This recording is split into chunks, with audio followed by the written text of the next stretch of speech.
Howdy once again, welcome back to another episode of the Obscure Review, once again with your Obscure Reviewer, the Ginger Geek.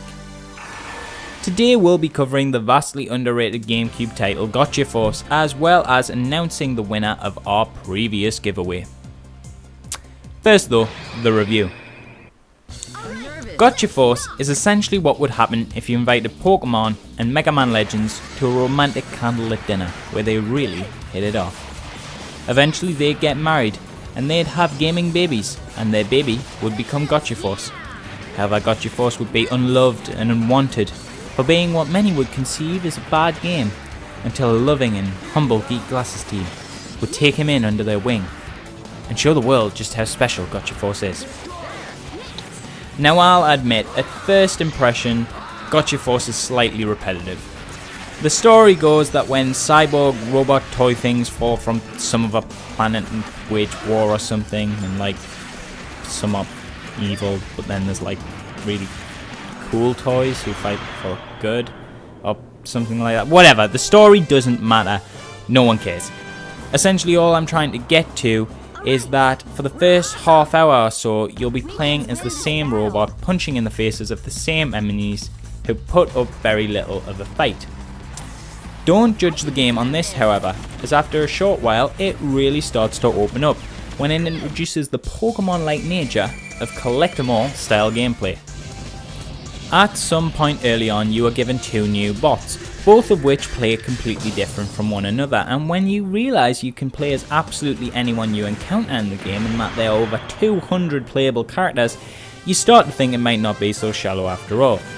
Then as you progress in level, you'll start to craft a team of these Borgs to your own personal style and taste, learning who feels to you like your optimum toy robot team.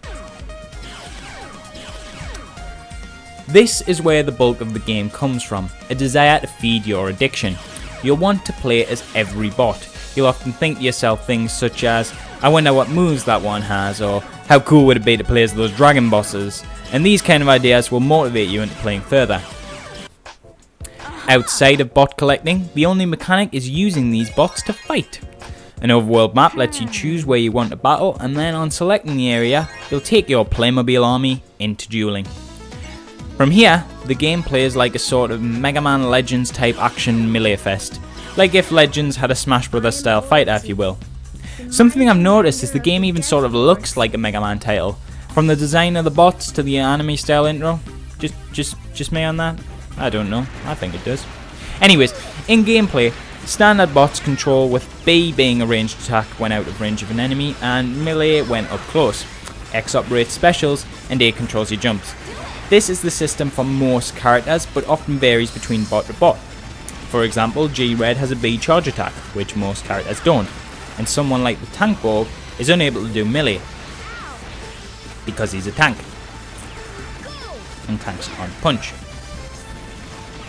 Anyways, the core gameplay, while it can be repetitive in long periods of play, is actually great fun. It's really action oriented and quick.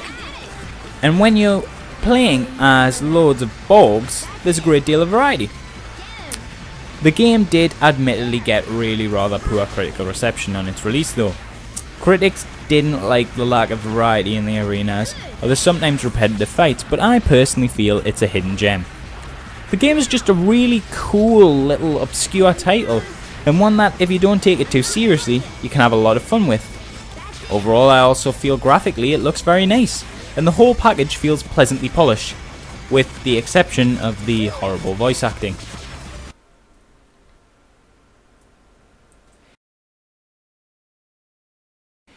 If you can get a hold of a copy of this game and are the type of gamer who can really hop on board with the collect-em-all mindset and don't mind a bit of a grind here and there when the core gameplay is so damn fun, this is a title that you will definitely enjoy and one I highly recommend. Anyways guys, that was another obscure review from Geeky Glasses. If you'd like to see more hidden gems get a shot in the spotlight, support us with a subscribe or a like, and feel free to comment with suggestions. Also, don't forget to follow us on Twitter for updates on gaming news and videos we've uploaded, and if you're a real fan, you could even give a like to our Facebook page. Okay, so that's the review over, and a couple shameless plugs here and there, but don't think we forgot about a certain prize we have to give out.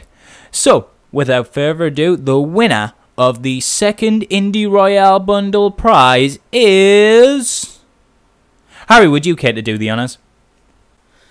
So yeah, thanks for that, Dan. The winner is... Artist Craft. Okay, well done you, and congrats. We'll message you with the details on your prize before the day ends. Thank you for being a loyal fan and subscriber, and to all our other fans, don't think we forgot about you. We still plan to release as much good content as we possibly can for you guys, and with your continued support, there'll be loads more giveaways on the way.